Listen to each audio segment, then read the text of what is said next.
Hello, je suis Aline, coach business chez The Bee Boost.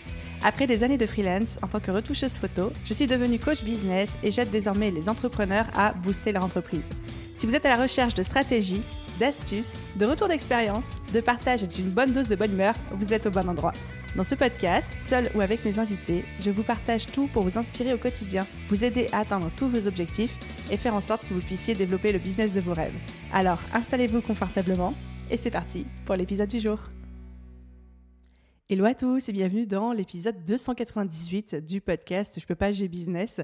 Je n'arrive pas à croire qu'on s'approche tout doucement de l'épisode 300 et je vous réserve une petite surprise, bien évidemment. J'aime bien à chaque fois qu'on passe un milestone, c'est-à-dire une centaine d'épisodes. Donc j'avais fait pour l'épisode 100, 200 et maintenant bientôt 300. Donc restez connectés et puis restez à l'affût aussi de ce qui s'en vient.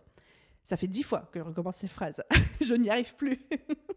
Comme quoi, même après 300 épisodes de podcast, on continue quand même à bugger derrière un micro. Bref, ce n'est pas le sujet de l'épisode du jour, puisqu'aujourd'hui, on va parler de comment créer une communauté engagée en 2025.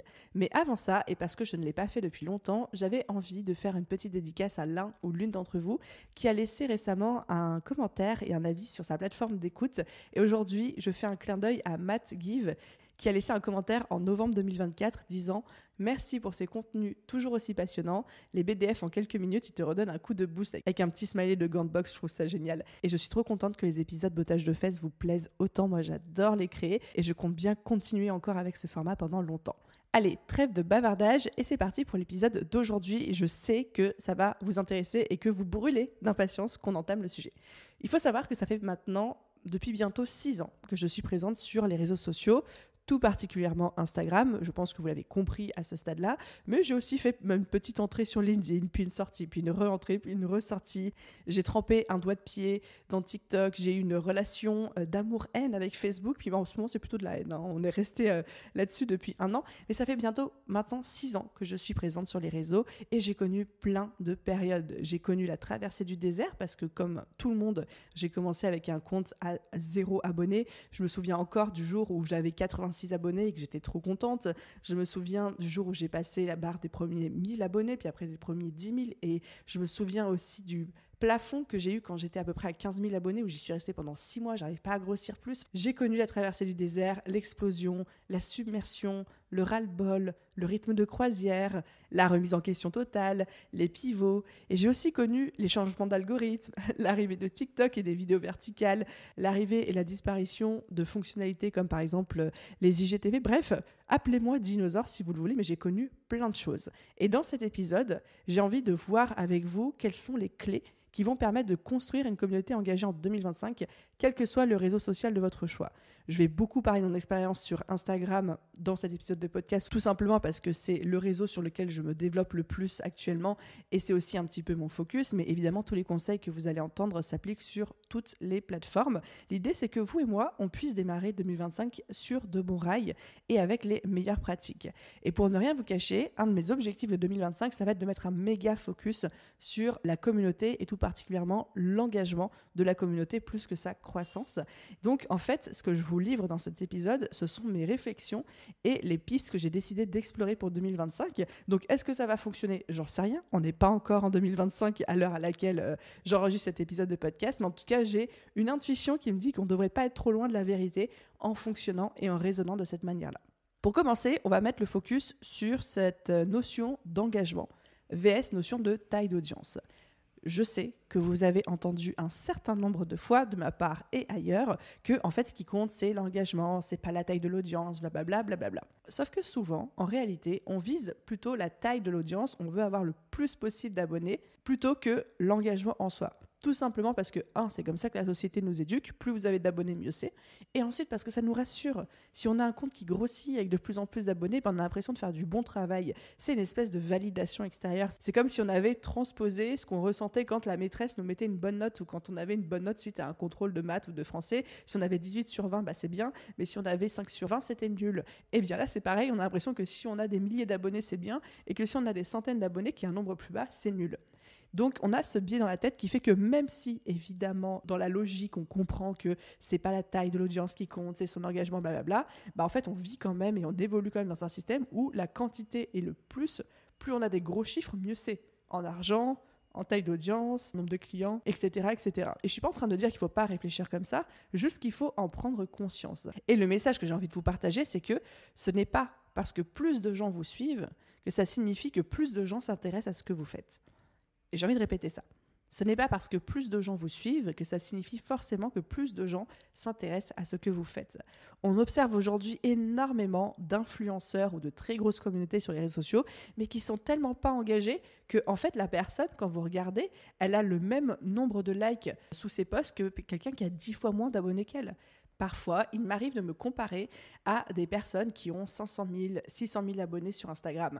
Sauf que quand je regarde le nombre de commentaires et le nombre de likes moyens que ces personnes ont sous leurs posts, je me rends compte que c'est quasiment la même chose que moi, qui ne suis entre gros guillemets que à 90 000. C'est-à-dire que c'est des personnes qui ont quasiment 7 à 8 fois plus d'abonnés que moi, mais elles ont le même engagement.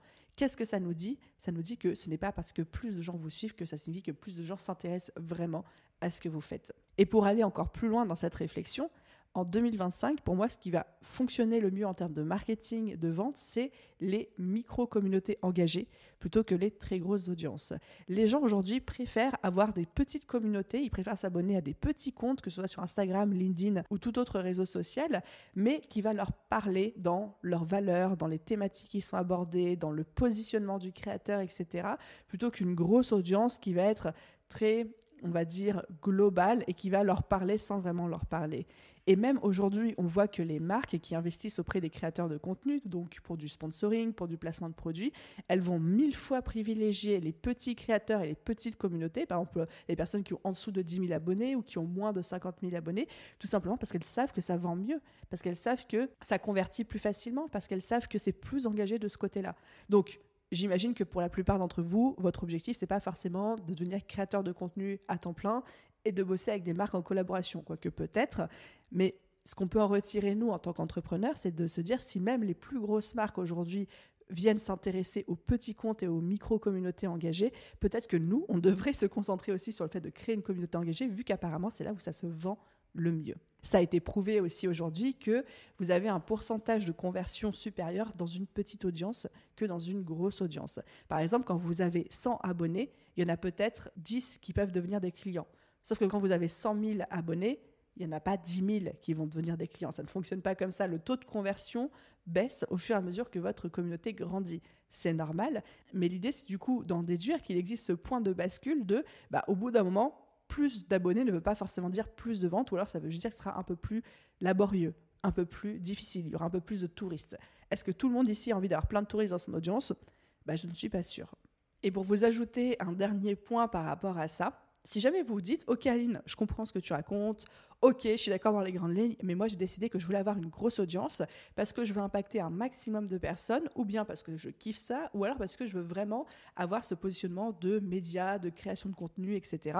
Et il me faut une grosse audience pour ça. Ok, c'est votre objectif, très bien. Je ne juge pas, bien au contraire, parce que c'est un de mes objectifs aussi. J'aime avoir une grosse audience, c'est vraiment quelque chose sur laquelle je travaille consciemment et dans laquelle je mets des efforts. Mais retenez bien que dans la majorité des cas, ça prendra du temps.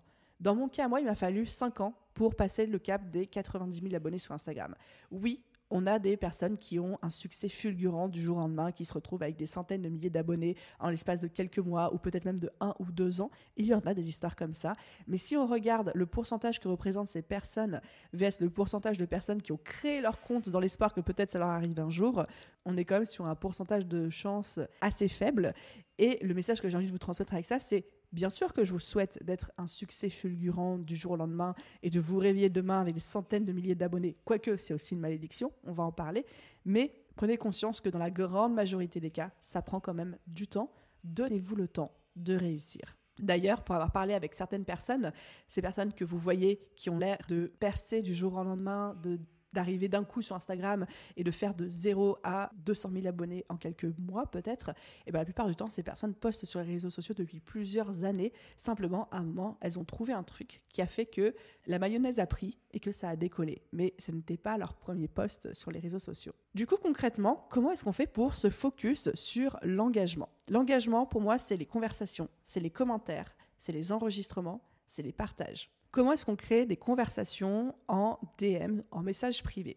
Là, sur Instagram, ce qui fonctionne très bien en ce moment, c'est des outils comme ManyChat. Vous avez certainement déjà croisé cet outil au cours de vos errances sur Instagram, qui consiste à commenter un mot-clé, que ce soit en story, en commentaire ou autre. Et quand vous le faites, eh bien, vous avez un message automatisé qui arrive dans vos DM et qui vous délivre soit un lien, la plupart du temps, soit du contenu supplémentaire, etc. Je trouve que ManyChat aujourd'hui est un outil qui devient très accessible à peu près n'importe qui et qui vaut le coup d'être exploré. Je vous prépare un épisode de podcast spécialement sur cette thématique-là, donc je ne vais pas trop me plonger dedans là parce que sinon on en a pour 10 heures. Mais c'est un outil qui n'est pas si compliqué que ça à prendre en main et qui peut vraiment valoir le coup pour générer de l'engagement, pour générer des commentaires, pour générer aussi des conversations en DM. Une autre astuce que j'adore utiliser, que je compte bien continuer à utiliser en 2025, c'est ce que j'appelle le cross-média. C'est le fait d'utiliser vos autres plateformes et ou votre média, si vous avez un blog, une chaîne YouTube ou alors un podcast, pour poser des questions et dire aux gens « mais venez me voir sur Instagram ou venez me voir sur LinkedIn ». Dites-moi ci, dites-moi ça. C'est pour ça que très souvent, moi, je vous dis « Oh là là, j'espère que cet épisode vous a plu. Venez me voir sur Instagram. Dites-moi ce que vous en avez pensé. Qu'est-ce qui a résonné pour vous? Qu'est-ce qui n'a pas fonctionné au contraire? Quels sont les feedbacks que vous pouvez me faire ?» Et vous êtes beaucoup à le faire chaque semaine. Vous êtes des dizaines et des dizaines à m'écrire en me disant « ça j'ai aimé, ça je suis d'accord, ça je suis pas d'accord. Qu'est-ce que tu penses de ça, etc. » Et ça génère de l'engagement. J'adore échanger avec vous au quotidien. Et ça participe aussi à la construction de la communauté The Bee Boost. Et ensuite, cette dernière astuce pour générer des conversations, que ce soit en DM ou dans les commentaires, c'est poser des questions simples, tout particulièrement en commentaire. Ne commencez pas à dire à la fin de vos posts pour engager et créer la conversation dans vos commentaires, à poser des questions philosophiques qui nécessiteraient que les gens réfléchissent pendant 10 minutes et écrivent un pavé en commentaire. Ça ne fonctionnera que dans très peu de cas. Par contre, de poser des questions simples, des questions plutôt fermées auxquelles les personnes peuvent répondre par oui ou par non, d'énoncer un certain nombre de points, par exemple dans votre post, ça peut être genre X citations qui ont changé votre quotidien actuellement, et de demander aux gens quel est votre préféré. Ça, ce sont des questions simples auxquelles les gens vont pouvoir répondre de manière beaucoup plus rapide, où ça va moins leur prendre d'effort mental et ça va pouvoir créer de l'engagement. Et oui, de commencer à dire il faut que ce soit simple et un peu bébête pour que les gens puissent répondre, bah oui, il y a un côté qui n'est pas agréable à entendre, mais si on regarde la vérité en face, aujourd'hui sur les réseaux sociaux, on est à l'ère de l'économie de l'attention des consommateurs des réseaux sociaux. Ils sont sollicités par des milliards de notifications, d'images, de contenus, etc. Si vous leur demandez quelque chose de complexe dans un cadre où ils sont en train de se laisser guider quasiment de manière intuitive, sans même réfléchir, etc., il faut aussi surfer et s'adapter à cette vague-là qui est de poser des questions simples qui ne vont pas leur demander un essai philosophique pour y répondre. Et enfin, toujours pour parler d'engagement, j'avais envie de faire un petit aparté sur le pouvoir des lives. Il se trouve que depuis quelques mois, je suis en live quasiment tous les lundis matins à 9h30 sur Instagram pendant une demi-heure. Ça dure juste une demi-heure. Après, je mets le replay sur mon compte et je papote avec la communauté, avec les gens qui se connectent. On parle business, je partage des choses qui m'arrivent dans mon quotidien, des nouvelles techniques que je suis en train de tester dans le business, ou bien des nouveaux outils, des punchlines que j'ai pu entendre, des prises de conscience que j'ai pu faire. Bref, je passe toujours les premières minutes à partager quelque chose qui m'arrive en ce moment et qui, je pense, pourrait aider aussi les personnes. Et ensuite, on fait des questions-réponses business, tout simplement entre nous pendant 30 minutes. Et je trouve que les lives, pour créer une communauté engagée, pour créer un rituel, pour que les gens s'habituent à vous voir, à votre style de parole, à votre expertise, etc., c'est vraiment quelque chose qui est beaucoup trop sous-coté. Et autant, je vois plein de personnes qui font des lives quotidiens et je me dis waouh, je sais pas comment ils font, franchement, respect.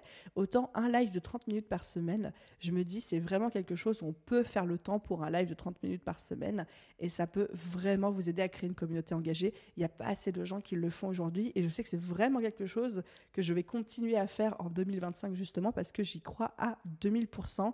Ça apporte de la proximité, ça apporte de l'authenticité, ça vous permet de comprendre qui est votre audience, ça permet aussi à votre audience de comprendre qui vous êtes et de vous apprécier aussi pour ça. Ça vous donne plein d'idées de contenu en fonction des questions que les gens peuvent vous poser. Bref, je ne vois que des bénéfices à faire un live hebdomadaire. Ok, j'aimerais enchaîner à présent sur les contenus qui vont fonctionner en 2025. Donc encore une fois, appelez-moi Madame Irma. Je ne vais pas dire que j'aurai forcément raison, mais c'est ce que ma boule de cristal, c'est-à-dire mon petit doigt, me dit qui pourrait bien fonctionner en 2025 et ce sur quoi je compte aussi mettre un peu plus de focus. Mon constat de base, c'est de me dire ok, j'ai quand même la sensation, le sentiment que comparé aux années 2020, 2021, 2022, aujourd'hui, les gens sont quand même beaucoup moins sur les réseaux sociaux pour apprendre. C'est bon, c'est fini le Covid, on n'en parle plus. C'est fini le moment où tout le monde est en télétravail. On voit que les grosses boîtes commencent à demander à leurs salariés de revenir en présentiel. Et en fait, on voit que les gens sont beaucoup moins sur les réseaux sociaux pour apprendre parce que c'est bon, on sait qu'aujourd'hui, tout le monde crée du contenu pour apprendre. On a aussi ChatGPT qui a débarqué, qui a mis un kick à tout le monde là-dessus. Bref, les gens sont moins sur les réseaux sociaux pour apprendre. Par contre, ils sont sur les réseaux sociaux pour s'inspirer, s'informer et se divertir. Pour moi, c'est les 3 raisons principales qui font que les gens sont sur les réseaux aujourd'hui et vont l'être encore en 2025. S'inspirer, ils sont là pour se projeter dans ce qui peut être possible. Ce sont tous les contenus qui touchent un peu au personal branding, à raconter, à montrer un lifestyle, à montrer un quotidien. C'est un peu les contenus qui nous font rêver chez les influenceurs avec leur café parfait, leur maison parfaite, leur famille parfaite, etc. Où à la fois on les déteste pour ça et en même temps on aime bien parce que ça nous permet de voir, ok, c'est un monde possible, un univers possible, une esthétique possible dans laquelle je peux me projeter. Quand on regarde aussi les personnes qui partagent leur réussite, l'argent qu'ils peuvent gagner dans le domaine de l'entrepreneuriat, le lifestyle qu'ils peuvent mener, en fait, ça nous fait rêver. Mais surtout, on se dit, OK, c'est possible, s'ils l'ont fait, je peux le faire, comment ils le mettent en place, etc., etc. Donc ça, c'est la première raison qui fait que les gens sont sur les réseaux sociaux. S'inspirer. La seconde, c'est s'informer. Et s'informer, attention, c'est pas pareil que s'éduquer. Pour moi, s'informer, c'est je m'informe sur ce qui est tendance en ce moment, je m'informe sur les nouveautés, je m'informe sur ce qui fonctionne dans mon marché mathématique. Mais je suis pas là pour m'éduquer, j'ai pas envie d'apprendre, j'ai pas envie de faire un effort, j'ai pas envie de prendre des notes pendant que je suis sur Instagram, ou en tout cas, la majorité des gens ne sont pas là pour ça. Par contre, j'ai envie de voir passer du contenu qui va me dire, ah bah tiens, ça c'est une nouveauté, ah bah tiens, ça c'est un truc qui fonctionne en ce moment, juste pour que je puisse le mettre dans un coin de ma tête.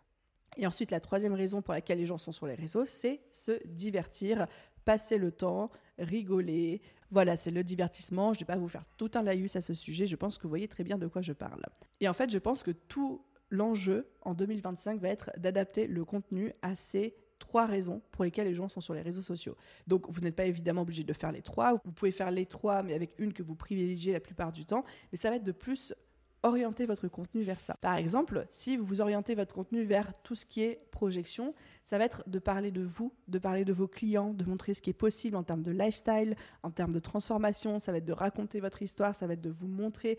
Et on voit beaucoup d'entrepreneurs aujourd'hui qui s'appuient là-dessus, et tout particulièrement sur le personal branding, donc sur leur marque personnelle, pour pouvoir montrer ce qui est possible, inspirer et faire en sorte que les gens se disent « je veux vivre la même transformation que cette personne, je vais donc me former, je vais donc acheter, je vais donc prendre ses services, etc. » Si vous choisissez de mettre le paquet sur l'information, le côté « je m'informe sur les nouveautés », encore une fois, on ne parle pas et on ne parle plus d'éducation, mais juste d'information.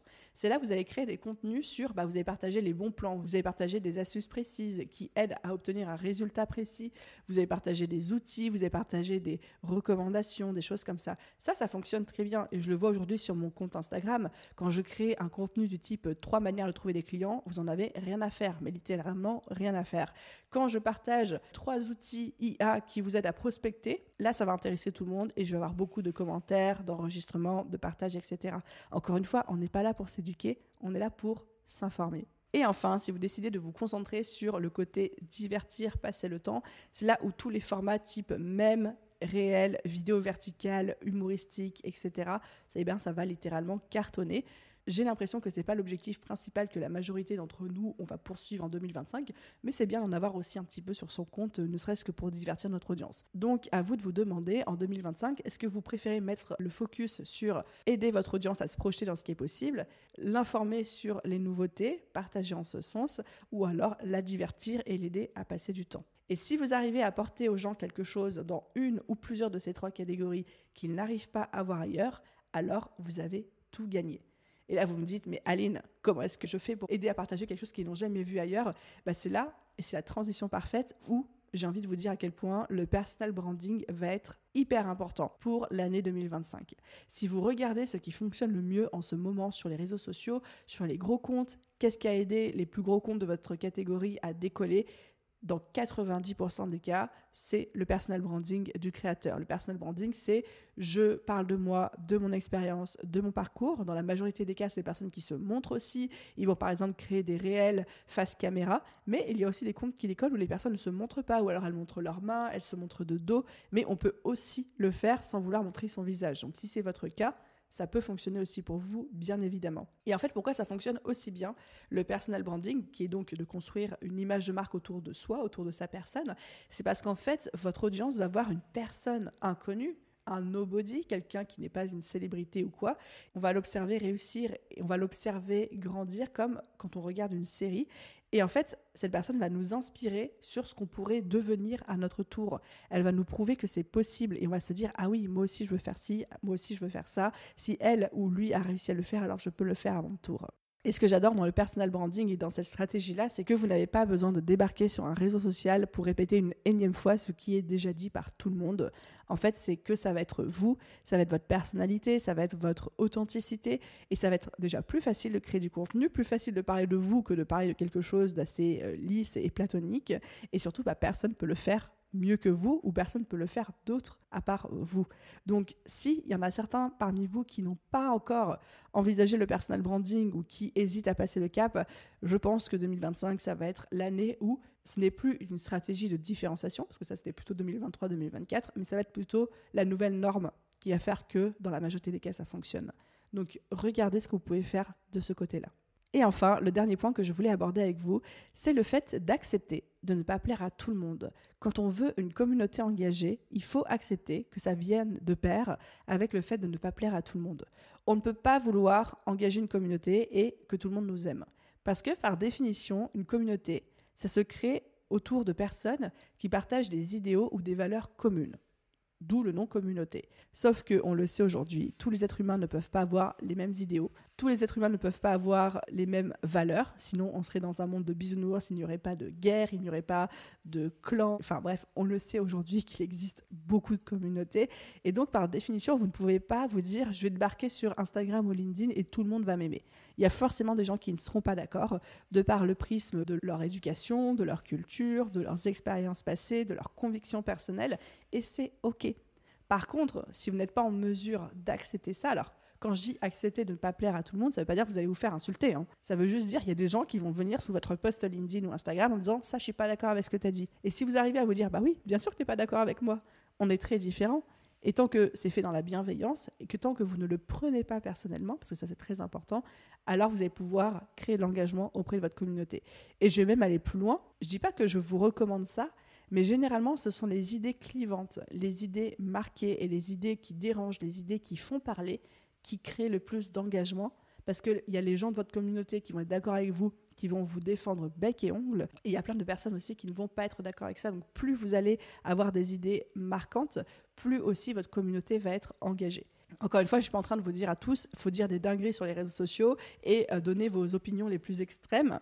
Sauf si évidemment vous avez envie de construire un personal branding autour de ça, mais juste sachez que ce sont ces idées-là qui créent le plus d'engagement généralement, et il faut accepter qu'il y a des gens qui parfois ne seront pas d'accord avec vous et vont vous le dire de manière plus ou moins gentille d'ailleurs, de manière plus ou moins bienveillante, mais que c'est normal. Ça fait partie du lot d'inconvénients qui viennent avec le fait de créer du contenu, avec le fait de construire une communauté en ligne, c'est qu'il y aura des gens qui vont pas être contents, et il y aura des gens qui vont pas kiffer, et il y a des gens qui vont même vous le dire, et ce sera totalement OK. Ok, on arrive donc à la fin de ce podcast. Qu'est-ce qu'il faut retenir si j'avais quelques points à vous dire ? La première chose, c'est que, dans un premier temps, oubliez la taille de l'audience.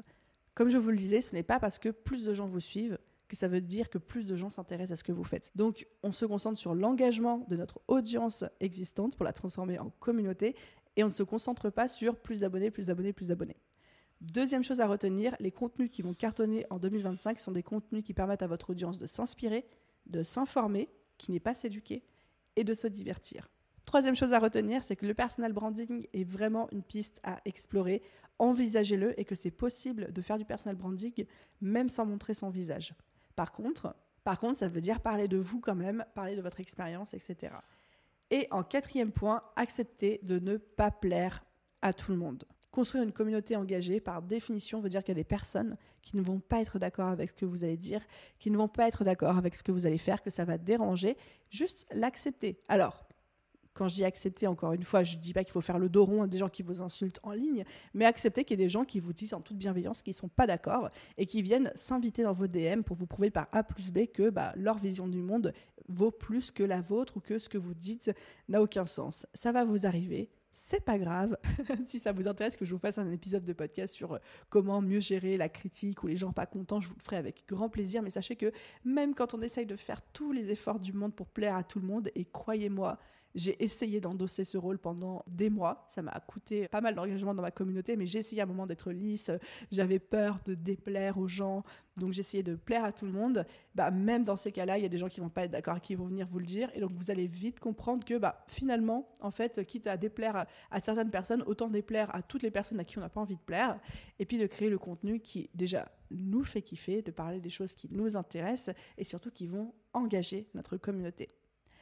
Voilà les amis, pour tout ce que je pouvais vous raconter sur ce sujet. J'espère que cet épisode vous a plu. Venez m'en parler sur Instagram. Dites-moi est-ce que vous êtes d'accord, pas d'accord, ce que vous en avez pensé, ce que vous en avez retiré aussi. Vous voyez, je crée de l'engagement dans ma communauté. Merci pour vos écoutes et à vous tous, je vous souhaite une merveilleuse journée, soirée, après-midi, nuit, où que vous soyez. Et je vous dis à très vite dans un prochain épisode. Bye tout le monde!